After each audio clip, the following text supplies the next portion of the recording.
செய்தி மக்காவை சப்ஸ்கிரைப் பண்ணுங்க. என்ன எக்ஸாம் ப்ரோ? நீ பயாலஜி ப்ரோ. பயாலஜியா? கொஸ்டின்ஸ்லாம் எப்படி இருந்துச்சு? கொஸ்டின்ஸ் எப்படி இருக்கா? புக்ல இல்லாதெல்லாம் கேக்குறாங்க ப்ரோ. என்ன பண்றதுன்னே தெரியல. கொஸ்டினை பார்த்தா ஃபெயிலா? கண்டிப்பா ஃபெயிலா. கண்ணு முன்னாடி காட்டாத கேள்வி. கண்ணு முன்னாடி காட்டா கீழே கொடுத்துருக்காங்களா?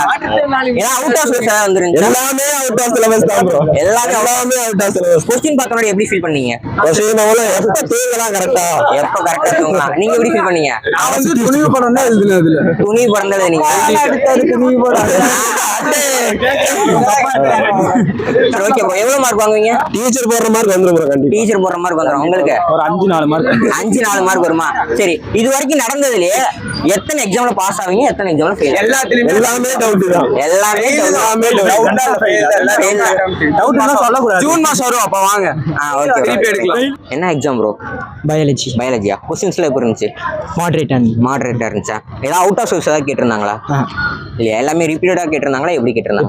ரிப்பீட்டடா. புக் பேக்ல இருந்து கேட்டாங்களா இல்ல புக்கிங் சைடுல இருந்து கேட்டாங்களா?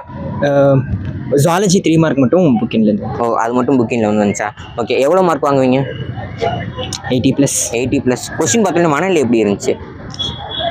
எல்லாமே அட்டன் பண்ணிடலாம். எல்லாமே அட்டன் பண்ணலான்னு இருந்துச்சா? Okay, thank you.